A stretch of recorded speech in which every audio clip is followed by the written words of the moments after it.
Good morning, all.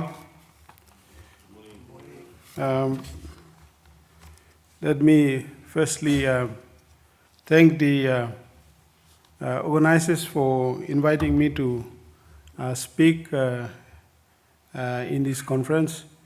I was actually given the invitation last week, Monday. I did not actually accept the invitation, but somehow I was on a program to speak, so I had to come. Chief Secretary, let me acknowledge your presence this morning. Thank you for gracing us with your presence. My colleague CEOs and our reps from the PNG government, and of course our investors.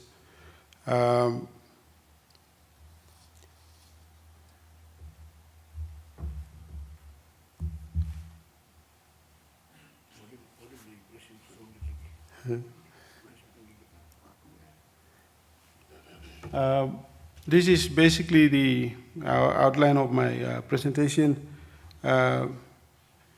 The speakers that have presented before me are basically the regulators, all of them sitting there. I'm a policyman. Basically, this is the outline of my presentation. I will basically touch on the policy mandate of the Department of Commerce and Industry, and then basically touch on some of the challenges that we face as a department and of course across the ministry. The Investment Promotion Authority is part of the Ministry of Commerce and Industry. They are our implementing agency. I deal with policies, and the implementing agencies within the ministry are basically Investment Promotion Authority, the Small and Medium Enterprise Development Corporation, National Institute of Standards and Industrial Technology, and then the Industrial Centers Development Corporation. So these are our four implementing agencies under the Ministry of Commerce and Industry. So I deal with policy and they do the implementation. And of course, I will touch on the key policy initiatives that we have undertaken. If you like, in the last 1.5 years that I became secretary. And then focus on the policy for the resource sectors. And then basically do a little bit of conclusion.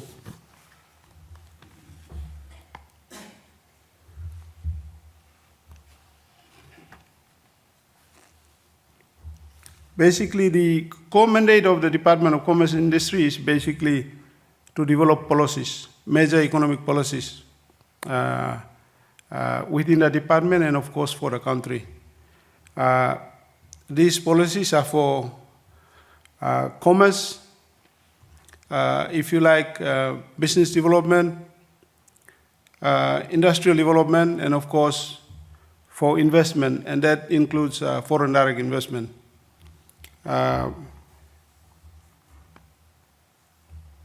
Basically, these policies will ensure that we promote private sector growth and development, promote conducive environment through public-private partnership, promote value adding of PNG's natural resources through downstream processing and manufacturing activities, encourage private sector growth through small MSME and MSMIs, encourage income earning opportunities through business spin-off and contracts, employment training, shareholding, etc. for resource development projects.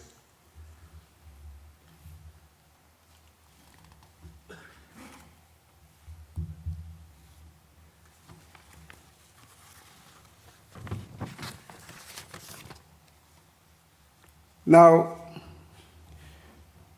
in the last 6-7 years,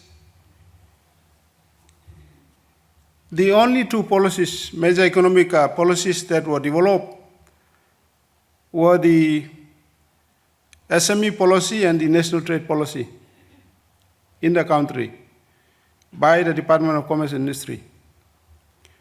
Now, there has been an absence of important economic policies.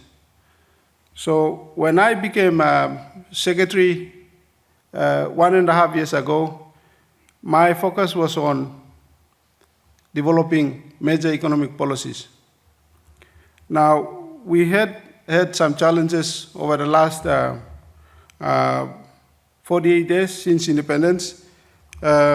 Since independence, there were no clear government policies to promote and facilitate government's development aspirations on private sector growth and development, business development, industrial development, and commercial development through resource development projects. There was no policy on downstream processing and value addition, or even manufacturing. No government policy on national content to guide major resource investors to contribute directly towards improving socio-economic issues in PNG. So this led to the development of three important policies when we were basically asked to write and develop these policies. One of which is the gold bullion policy. We understand there are some issues, alignment issues, that we need to sort out on the policy, especially the project and shareholders agreement and the draft bill. But a policy must come before these things happen. So this policy was developed and delivered. We got cabinet to approve, and we have this policy in place. We also developed the national content policy. We got approval from government last month, and we are waiting to launch this policy. The other policy is on the manufacturing or downstream. So basically, the focus of this policy are on downstream processing, manufacturing, and adding value to our resources. The national content policy, for the purpose of this conference, the national content policy is basically the policy that I will basically focus on. And if you like, this policy is about giving preference to businesses in the country, Papua New Guineans and our businesses, to participate in the resource projects.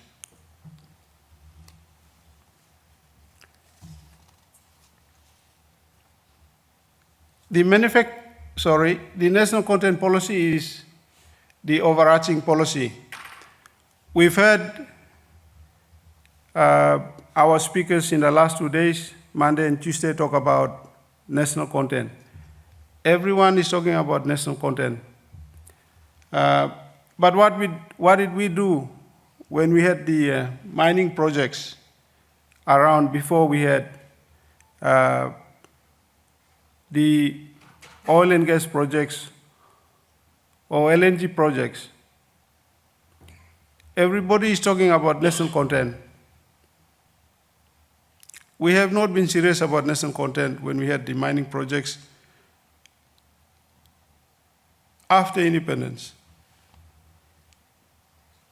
So these policies that we've basically developed are important for the country.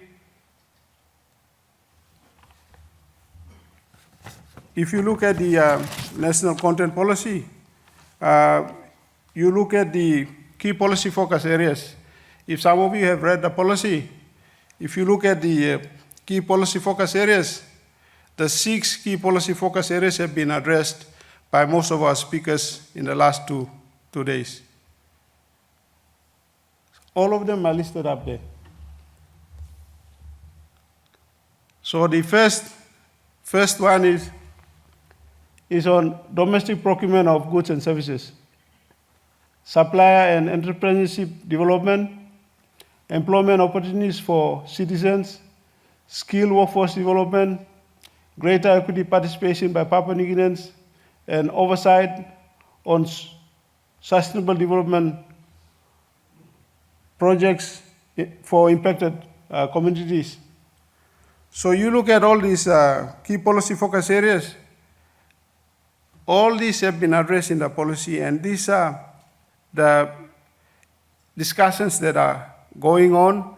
And we've heard about national content in the last 2 days, and all these key policy focus areas are addressed in the policy, and this is what most of our speakers have been talking about in the last 2 days. So national content policy is basically the overarching policy that this department has basically developed, and we've got approval from government. Because of this policy, we now have work programs and activities that we will coordinate from the Department of Commerce and Industry. And if you look at this structure,